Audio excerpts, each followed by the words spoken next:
Hello, everyone, and thank you for joining us for today's webinar. My name is Brett Ruffle, and I'm editor of Canadian Poultry Magazine. I'm joined today by Jonathan Duray, a broiler producer from Ontario and founder of Elite Agri Solutions, Inc. Today, during our session, Jonathan will talk about leveraging the Poultry and Egg On-Farm Investment Program. The federal government launched the program last year to help make farms more competitive in order to mitigate some of the impacts of the CP-TPP trade deal. Special thanks goes to Maximus for sponsoring today's webinar. In collaboration with producers, Maximus develops user-friendly solutions to save time, improve production performance, increase profitability, and promote sustainability for a better world.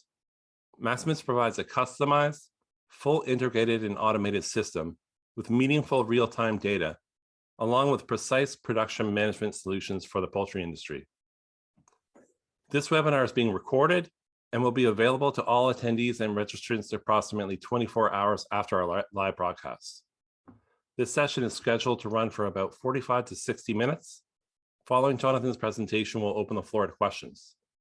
If you have any questions throughout the presentation, please type them into the Q&A tab found on the panel along the bottom. Without further ado, I'd like to turn it over to Jonathan. Good morning, everyone. So we're here today to talk about taking advantage of the Poultry and Ag On-Farm Investment Program. So a little bit about me. I've got a Bachelor of Bioresource Management from the University of Guelph. I'm a nationally certified safety officer from the Alberta Construction Safety Association. I'm certified for nutrient management planning in Ontario, and I've been a poultry producer since 2016. So that picture there is actually my barn, and that's when I started experimenting with grants back in 2016. And since then, we built Elite Agri Solutions to what it is today. So we offer grant writing for our farmers. Essentially, we partner with farmers. We try to figure out what projects they want to do over the next several years. We come alongside them, do all the applications, do all the paperwork, and then charge on a success basis. From the grant writing side, we found that a lot of grants require business planning, require business plans, marketing plans, labor productivity plans. So from that side of the business, we actually started doing independent business consulting for our farmers as well. We do nutrient management. So if a farmer is building a barn, we can take care of the nutrient management strategy in Ontario to make sure they can get a building permit. And we also take care of safety training and consulting for our farmers. So if a farmer wants to set up a health and safety board, we can do that. Wants to set up a health and safety policy book, we can do that. And then we can even do the in-person training or online training. Essentially, we've tried to build a company that takes care of all the things farmers don't really want to deal with, and we can come in and take care of all of them. So for the areas served, these federal grants are the same across the country. So whether you're in PEI or out in BC, we can take care of those. Business consulting and online training, our online system is available anywhere, so we can take care of that. Right now, for nutrient management and provincial grants, we're only servicing Ontario, but we hope to staff up in the coming years so we can expand. Right now, we have 15 people on with us between full-time employees and contractors. So the Poultry and Ag On-Farm Investment Program, what is it? So it was established to mitigate the impacts of the CP-TPP trade deal. PFIP will provide non-repayable contributions of almost $647 million over the next 10 years. And looking forward, there always seems to be another trade deal in the works, so I suspect there'll be various versions of comparable compensation in the future. So what this program covers and the cost share, it's a 70% cost share from AASC and a 30% cost share from the applicant, and it's an entitlement program. So different than most of the grants that we sort of have to pursue, where there's a chance of not getting the grant. This one's there. The farmers just have to go and get it. They have to have eligible projects within the appropriate timeline, but the funding is there to pursue. If you happen to be a young producer, you can qualify for an 85% cost share, and they define young as being 35 years old or younger as of January 1st, 2021. So when you're applying, AASC's goal is to process all applications within 100 business days. They hope to process payments within 30 days of the receipt of a completed claim form and signed contribution agreement. But they also stipulate that given it's a new program, they're still refining their processes. So we aren't quite seeing those timelines with what we're dealing with. So the stats we have to date, we got pretty excited about this program last year, started doing applications the second this program opened. To date, only 22% of our projects have been paid out.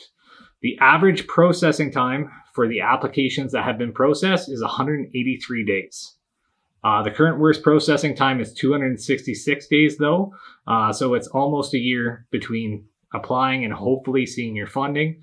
Last year, from my understanding, they ran out of funding for 2021 very quickly. 2022, they're hoping to get through all the applications that were submitted last year. And for any projects that are forward looking, so we've got clients that are doing projects based on when they get the approval date. Once they get approval, they will proceed. For anything like that, you're going to be looking at 2023 soonest. If you apply today, hopefully you'll get paid in 2023. So what does this program cover? The program supports on-farm investments in increasing efficiency and productivity, improving on-farm food safety and biosecurity, improving environmental sustainability, and responding to consumer preferences. Eligible costs are the costs directly related to the project and must respect all conditions and limitations set out in this applicant guide. Eligible costs would include the cost of capital assets, including planning, design, and construction, architectural and engineering plans, building permits, any licenses that would be appropriate or applicable, the acquisition of commercial off-the-shelf software, equipment and accessories pertaining to poultry and ag production, utility provider fees related to the setup of new infrastructure, so hydro lines, gas lines, any plumbing that's got to be put in place for new infrastructure. And I should point out the wording here is equipment and accessories pertaining to poultry production. The way it's worded in the program guide is very broad. It's basically written that anything that sounds appropriate should be eligible. We're seeing a slightly different feedback as we go through some of these applications, but I'll cover that later. Some other eligible costs would be any consulting fees for planning and redesign of current facilities. So if you have to get it engineered, that'd be appropriate. If you're paying a nutrient management planner, if applicable in your province, that would be appropriate. If you have to rent any equipment, machinery pertaining to new infrastructure, so if you have to rent aerial work platforms or cranes or anything like that. Transportation and installation of eligible assets, so delivery to and from your farm. Required training to properly operate the equipment. So if you need training on the software you're installing, that would be an eligible cost. Salaries and benefits that pertain to the transportation and installation of eligible assets. So if you're paying employees to go pick up this equipment and install it in the barn, we could pursue that. With most of the projects that we're handling, the hard costs are substantial enough to secure the entire amount of funding. So we typically wouldn't worry about salaries, but it is technically an option. Non-reoccurring costs that modernize operations, increase efficiency and biosecurity, environmental sustainability, or meet changing consumer demands. So what about used equipment? Used equipment purchased through private sale is ineligible. The program will accept used or refurbished equipment purchased from commercial retailers and or authorized resellers. So if you come up to me, Johnny Farmer, and want to buy my telehandler for this program, that wouldn't be applicable. But if you go to your dealership and buy the same telehandler, that would be an appropriate expense. Increasing efficiency and productivity, what does it cover? And these are some of the projects we've pursued to date. So we pursued new construction, so new barns, expansions, renovations, manure storages, loaders, telehandlers, skid steers, and vent tracks. Now, one thing I should point out is of all the loader, telehandler, and skid steer applications we've done, I actually don't have an approval in hand yet to show you guys, but I'm so sure that they should be eligible with the wording they put in. I personally bought a telehandler last year for my farm to leverage this program. Manure spreaders, I also think that they are an absolute perfect fit. The only thing we should point out is there was some pushback from the program on this. So I saw that equipment and accessories pertaining to poultry production are eligible. Manure spreaders, you can make the argument for efficiency. You can make it for environmental sustainability. The program came back and initially said, no, that's not eligible. And I sort of pushed it back to them and said, I don't accept that it's not eligible. Here's the wording that I'm working with. So we have equipment that pertains to poultry production. That covers manure spreaders. This absolutely pertains. And we sort of went back, eventually got approval. Took quite a bit of time, but we got there. So if you have any clients that have been denied for manure spreaders, go back, try again. We've set that precedent. Other Projects that we pursued through improving on-farm food safety and biosecurity would be items like blower units, wash bays, pressure washers, foggers, straw storage, or feed mills. Those would all be appropriate. Improving environmental sustainability. So you could do something like solar panels for net metering. These would be a great option for anybody with a relatively newer operation that doesn't think they have any projects. When I did the pricing last year, solar panels in Ontario were showing roughly an 11-year payback without a grant. With the grant, depending on how much you were eligible for, that becomes much more attractive. Next project we're looking at is alternative heating for wood boilers. Some farmers hate cutting wood and dealing with wood. I hate my natural gas bill, although I realize I'm privileged to have natural gas. So this is one thing we're looking at doing on my farm. Composters would be eligible through this stream as well. And then even geothermal heating or cooling. Under responding to consumer preferences, we would have improving animal welfare, so barn upgrades, enrichment systems, new controllers, fans or heat exchangers, adopting alternative housing systems, transitioning towards organic, or shifting to modular. And as we go through the program and as the program officers get more comfortable with the program, things should move quicker. So one of our clients in the last month, we applied for shifting to modular loading. Essentially, they had a 2-story barn. They were going to put in 14 overhead doors to be compliant for modular loading. The program came back and said they wanted a vet letter to support that modular loading was an appropriate animal welfare improvement. And I went back to the program and said, we're not paying a vet to do this letter. Here's 6 articles from the Chicken Farmers of Ontario saying we've been trying to do this for 7 years now. We're not incurring costs to get this approved. Retroactivity. Unlike almost all the other grants we pursue, this program does have a retroactive component. So retroactive activities and costs that were incurred on or after March 19th, 2019 are eligible. So for farmers that don't think they have any appropriate projects coming up this year, let's look back. What did you spend money on in 2019, in 2020, and in 2021? Let's go into your books and find eligible projects. If a deposit has been paid or a purchase order signed before March 19th, 2019, the cost will be considered ineligible. So in that situation, you just have to find other costs that would work. We have one client where when we dug back through their books, we found a purchase order from March 16th, where they actually wrote a check for a piece of equipment that would have been eligible. We've just got to look ahead. What else is going on? What else can we do on their farm? So you ask, what's not eligible? The purchase of quota is never eligible. Animal purchases would not be eligible. Tractors, loaders, including skid steer loaders, and related equipment, if not primarily for poultry and ag production. So once again, notice that wording. Related equipment, if not primarily for poultry and ag production. They don't offer any percentage designation on that. So primarily for poultry production is going to come down to their interpretation, and that's something we can work on. General farm use costs, so pickup trucks, side-by-sides, that's not going to be a good fit. Used equipment purchased through private sale could be eligible if purchased through resellers or formal dealerships. Cost to replace equipment on a like-for-like basis. So if you've got plywood on your walls and you need to re-insulate, don't put plywood back up. Shift to something like Marvec or a plastic lining that will have improved biosecurity for the farm. You can still make the project work though. Acquisition of land and or existing buildings. So you can't buy buildings or land. Capital assets not specifically required for the project. Bartering. This is one thing I should point out. If you horse trade for a project, we're not going to be able to get a cost share. Through the Dairy Farm Incentive Program, we had a client trade a piece of equipment for a coverall. There's no way for us to get money back if there was no money that changed hands in that scenario. As always, taxes are not eligible, and in-kind contributions aren't accepted through this program.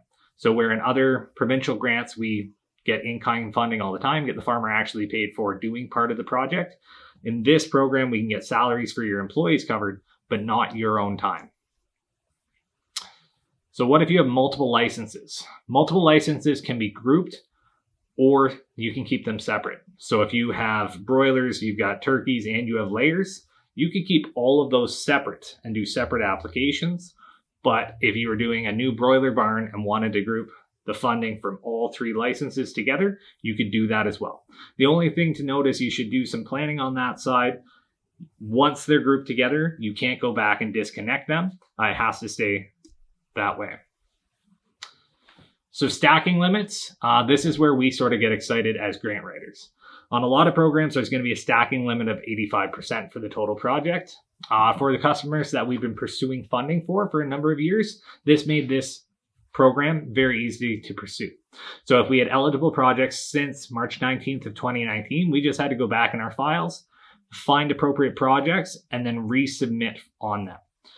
So for example, we had a client that we secured $50,000 through the CAP program for biosecurity for a wash bay. So a client wanted to build a wash bay to improve biosecurity on farm. We got them $50,000. They spent $400,000 on the entire project. Through PFIP, we secured another $60K worth of funding. We went back and utilized all their remaining funding. Total, they got $110,000 back on a $400,000 project. But as far as stacking, that was only 27.5% of the total project. So well within the stacking limits of both programs. Some other programs to consider would be the Agricultural Clean Technology Program, the Canadian Agricultural Partnership, and the Supply Management Processing Investment Program. So in the first few years when we started this grant company, we were focusing on these provincial programs like the Canadian Agricultural Partnership. One of the most interesting ones for livestock farmers would be construction modifications or new technologies to improve animal housing. So through this program, you can get 35% back to $25,000. It's not going to change whether or not you build a barn, but if you're hoping to build a barn anyways, it's a great program to pursue. It covers feed and watering systems, new bedding or litter systems, enrichment systems, group housing systems, ventilation systems, and grooving and flooring. One interesting thing that we're able to track on our side, because we do a number of applications, is the success rates per animal group. So if we look at broiler farmers, we've done quite a few applications for modular loading through this program over the years, and we've had mixed success. But if we look at layer farmers that were shifting towards enrichment or new barns to accommodate enrichment cages and whatnot, we had very good success rate on that side. Establishing facilities to manage dead stock is another stream through the Canadian Agricultural Partnership. It was also 35% to $25K, and this could cover things like composters or bunk systems. This can be fairly flexible as far as what you do on farm.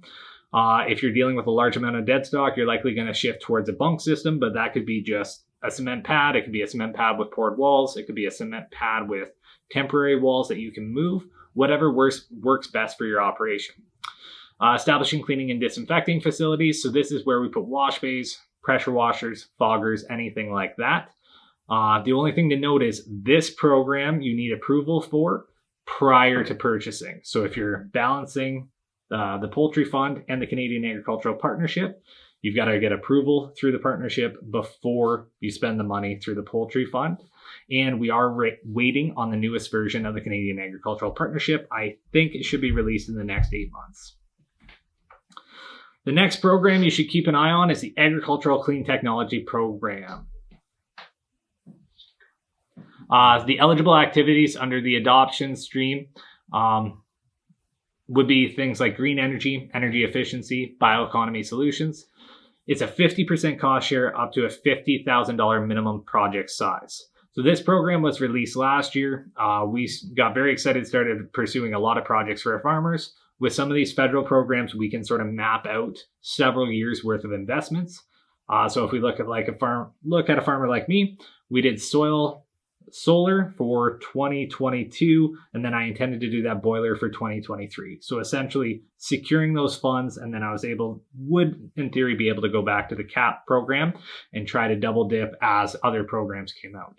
So through that clean technology program, green energy and energy efficiency would be an option. So if you were looking at solar panels or say bioeconomy solutions like boilers, say heat exchangers, anything like that, you could try to get a cost share through the clean tech program as well. One thing to note is we've got comparable lead times to the poultry fund. So the target was also 100 business days for this program. My farm project through this program is at 267 days. I intended to do solar panels this year. I still haven't received approval for the funding. And the 2022 program year technically closed without releasing the success rates for the 2021 program year. So one thing we do as a grant company is we always try to get the success rates and then map out how interesting the projects are. We've seen various levels or various grants come out that maybe the success rate is so low, it's not worth getting our customers excited about. It's not worth pursuing.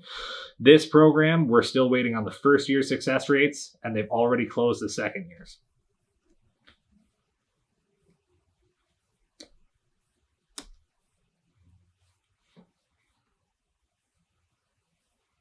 The next one to consider would be the Supply Management Processing Investment Fund. So this is a new one for us. We're just starting to get a couple applications together. Eligible applicants would be dairy processors, poultry processors, hatcheries, egg graders, egg processors. It's a 50% cost share up to a max of $5 million. It's going to allow stacking at 75%, and the program is going to basically support projects that increase automation or improve productivity in processing facilities. So we're looking for any of these processors, hatcheries, or egg graders that are looking at doing projects over the next several years.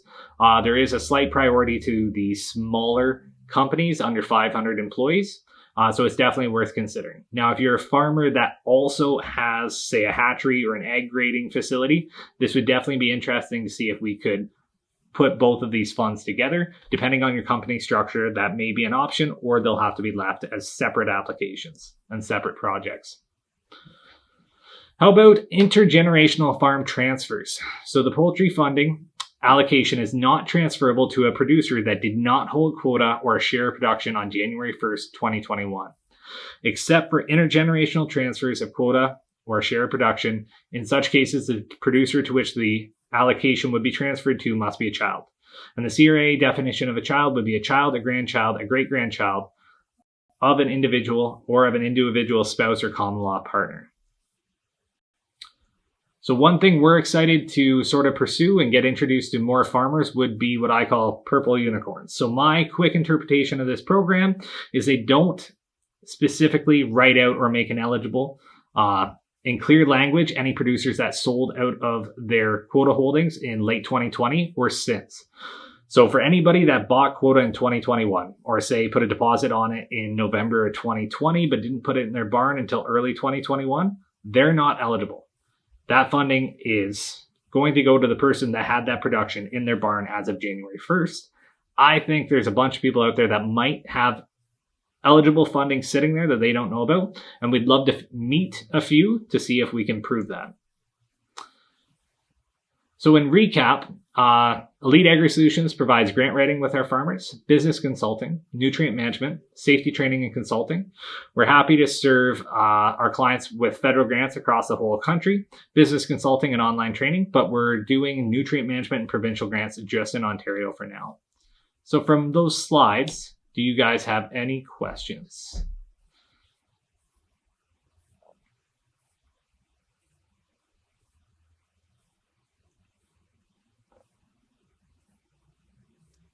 Yeah, so thanks a lot for that informative presentation. And before we begin, we'd like to thank our sponsor, Maximus, once again for sponsoring today's live webinar. And we got a lot of great questions in, so let's get started.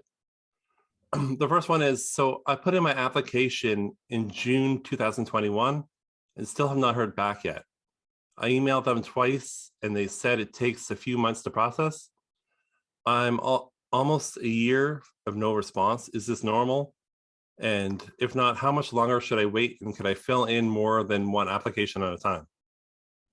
You can do more than one application at a time. And if you have other eligible projects, I would be starting that process. Yeah, that's a fairly typical response. What we're seeing is they essentially aren't, for right now, for our projects, they essentially aren't looking at anything that was completed.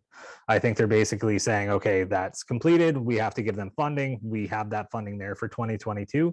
And they're basically focusing on processing the forward-looking grants.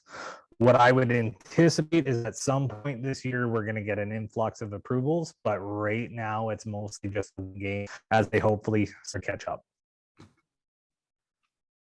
Okay, now another question is, so are costs for deconstruction eligible?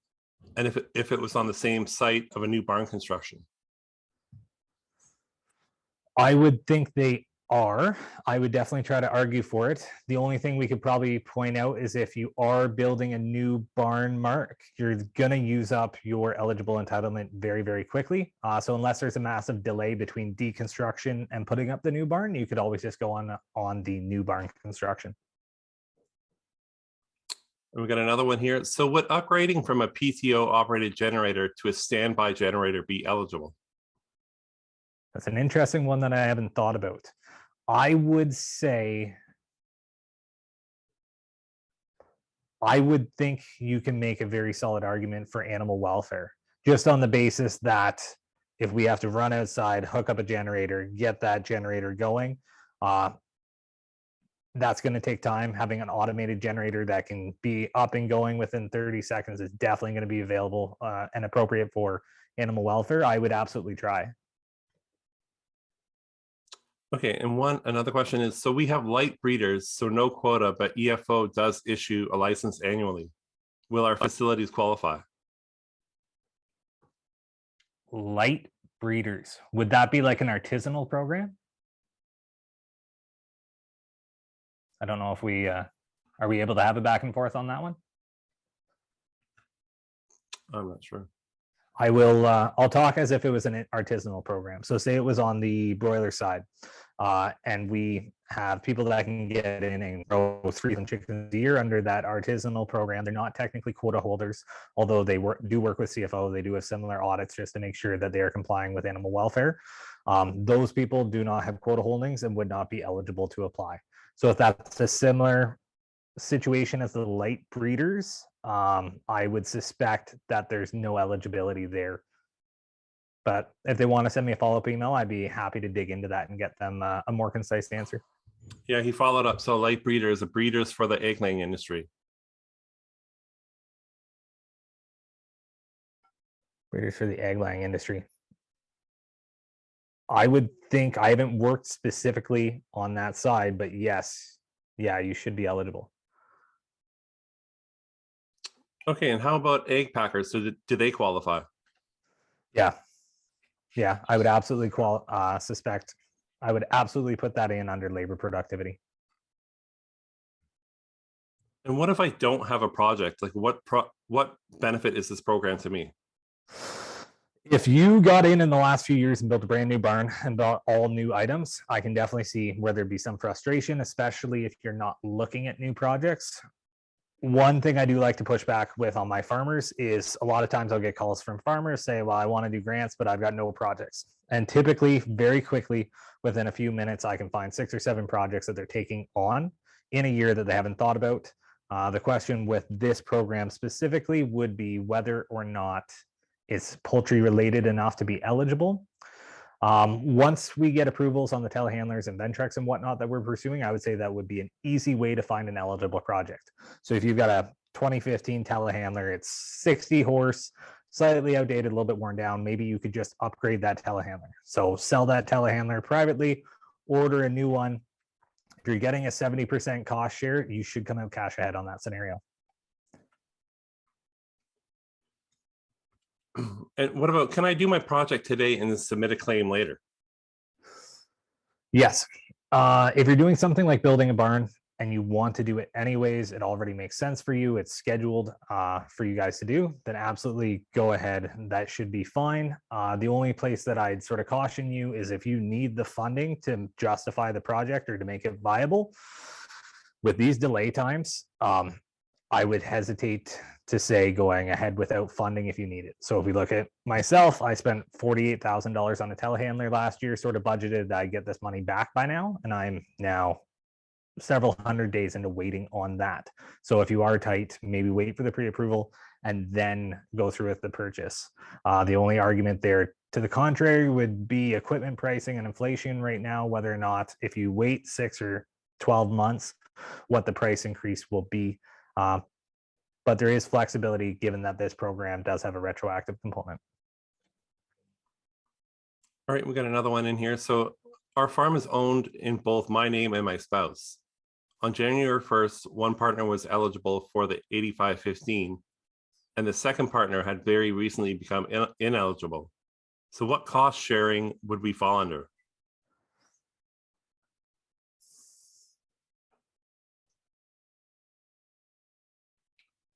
Assuming it's a simple partnership, the easy answer would be to say 70%. There is a function to say whether or not it's young farmer led. But my argument there would be, what project are you taking on that you need that 15% swing? So you're not getting any more funding if you're a young farmer, you just have to spend less money. So say you were spending 100,000 as a young farmer, you could get 85,000 back if that's what you were eligible for. If you weren't a young farmer, you might have to spend 115 to get that 85,000 back, give or take. So it's the same amount of funding. I would likely just go in at the lower cost share unless you guys don't have a large enough project to make that easy to justify on the whole amount. Okay. And another one is, so why should I rush? Like, if you have 9 years to use the funding, why take advantage of it right now? The major reason why I'm getting excited from our side is just inflation and pricing. So if we look at the Ag Clean Technology Program, we had a lot of farmers that were looking at doing grain dryers that were sort of on the edge. So in grain dryers and grain storage from last fall to this spring, we're looking at about a 20% swing in pricing, if not substantially more. So if you're thinking about waiting a few years, your buying power is going to be decreased. I'm sort of thinking in my head, if I wanted to replace my feed lines in 2030, I don't think 100 grand is going to do that by then if we don't sort of curb inflation today. So that would be one thing to think about. Another thing we could argue is, if it's going to take you a year or two longer before you get around to doing the paperwork, paying somebody like us should be very efficient. So if inflation was 5.7% is what I think the government reported last year, give or take, and I think that number is substantially low. Our fee, getting that money hopefully a year earlier, is gonna power. Okay, and so how effective do you think this program is in making poultry farms more competitive for the longer term? Because I know that was the whole intention of the program. How effective do you think they'll be at making poultry farms more effective longer term? I think it'll be effective.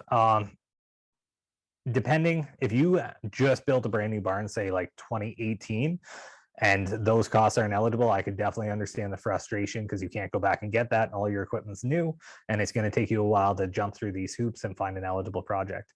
But overall, compared to the Dairy Farm Incentive Program, which we pursued as a company, this one was better laid out, and I think it better fit what the industry wanted.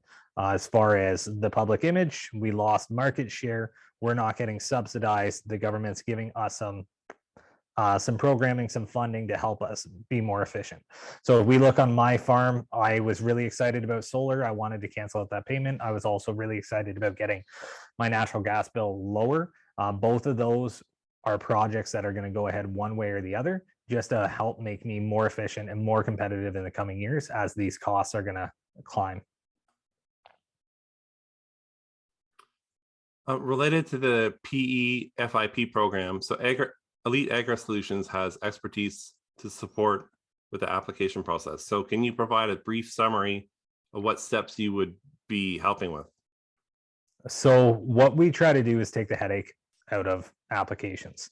So with our farmers, if you come on, we're not looking at one application, we're looking at applications going forward. That's where we sort of get excited.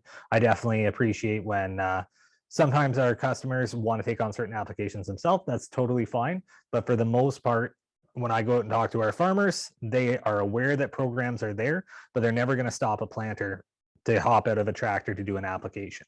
And if you're not going to do that, then you're going to miss out on opportunities. So if we look at the CAP program that launched last fall, we were setting up most of those projects while our farmers were still combining their crops. And that's where we can sort of really shine. We can lean on every employee we have to make sure those applications get in. So we would be here for any project, whether it be poultry or the other grants, to sort of have the back and forth. What projects are eligible? What can you do? What is the timing? Help line those up, help explain the programs and the various things that might be eligible. We need all that raw data from the farmer. So we're going to need a questionnaire. We're going to need you to sign any paperwork. We can do everything else essentially remotely and get the application in for you and follow it throughout the life of the program. So if we're looking at these poultry applications, we're going to be working with you for a year plus specifically on that. And then on CAP programs and going forward, we can just try to see what projects you have and make sure you're getting the most projects applications in as possible. We got a couple of questions in about just in terms of how much you charge to work to help with applications. And is it Absolutely. hourly? No. So what I found very clearly in the first couple of years is every time I charged a farmer hourly to do a grant submission and they got charged without getting funding, that was the last time they sort of picked up my call or let us pursue grants. So in the early years when we were fleshing out this the grant industry and what that needed to look like, we found out that we needed to do a percentage system to cover our costs and to keep the farmers sort of engaged. And that way it's essentially found money. If you were thinking about doing a project in 2023, we can find you funding for it. We take a percentage, is still more than you would have gotten. So the way we do it is on a sliding scale.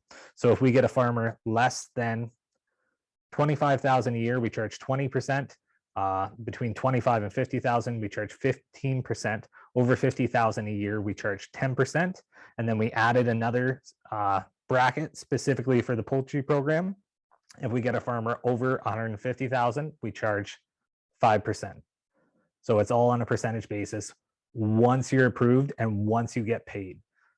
So the farmer doesn't have to pay any bills until money has hit their bank account.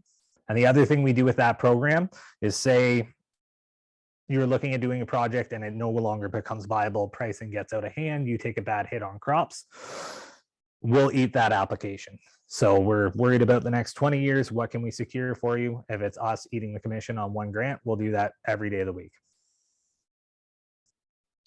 So when a producer fills out an application by themselves, like what are some of the biggest challenges people run into doing this process by themselves? I would say frustration and consistency.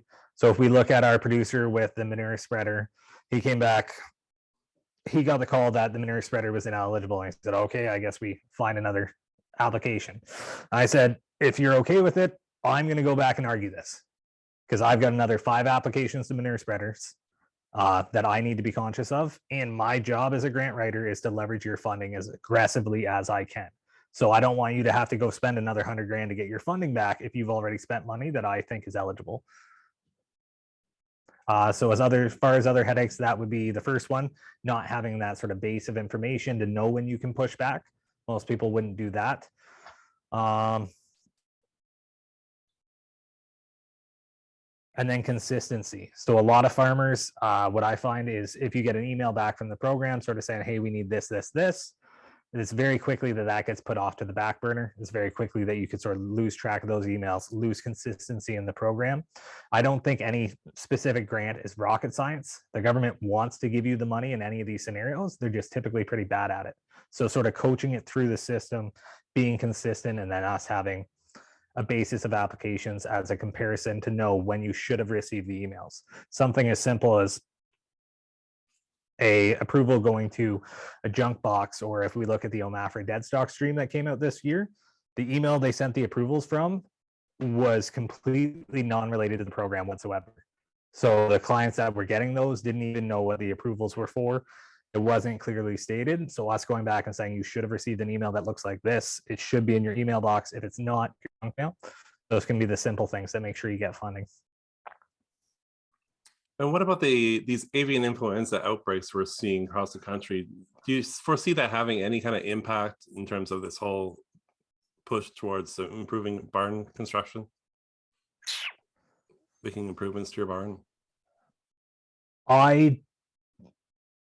That's an interesting question. I hadn't thought about that in relation to farm projects. I think it's going to hit our industry very, very hard. And I think the production of chicks and the sourcing of chicks on the broiler side is going to be aggressive. Being able to increase capacity on the breeder side is also going to be very difficult over the coming years. But as far as construction, I think there wouldn't be any, I'm not seeing any direct impacts from that. I'd be more interested to see what interest rates do.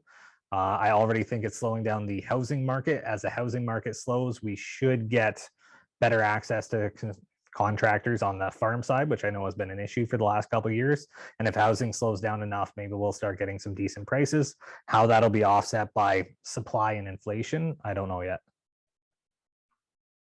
All right, so we have one final question for today. And if you have any further questions, please reach out to us and we'll do our best to have those answered. So the last one is, so from what you've seen, how aware are producers of this program? And is there anything you think we should do to better increase awareness of how they can take advantage of this funding? So the problem I see is that for any farmer that's been in the industry for any amount of time, most farmers I work with have had grants over the years where something went sideways, they got fed up with these programs and they stopped paying attention. They stopped opening emails. And that's where they become our perfect clients. They know they no longer want to pursue grants. We can step in. So it catches me off guard how many farmers don't know about these programs, aren't aware of them, aren't pursuing them. I've got a layer farmer that I'm going to see tomorrow. I did the nutrient management on their barn. I knew it was in the eligible timeline. I called them last year and said, hey, this is there. This is how much funding you have. You should be doing the application. If not, tag us in. They didn't really respond. They were somewhat open to it during that conversation, but didn't respond to any of my emails. Called them again this year. Yep, they're still interested. A full year later, I'm now going out to get their paperwork. So that's what we're sort of seeing on our side. I think the vast majority of farmers have not applied for the funding yet. And the key thing is, if we don't use up this funding, it sort of puts us in a tough spot to negotiate on any of the next trade deals. So if they gave us 647 million and we only use 400, that doesn't really substantiate that we need these investments to keep us competitive. All right, great. Well, a follow-up email will be sent within 24 hours, and that will include a recording of the webinar and our email for any feedback or questions you have. And thanks again for tuning into today's webinar. And don't forget to visit canadianpoultrymag.com/webinars to view all of our recorded webinars and to register for any upcoming events. All right, thanks a lot for joining us. Thank you for having me.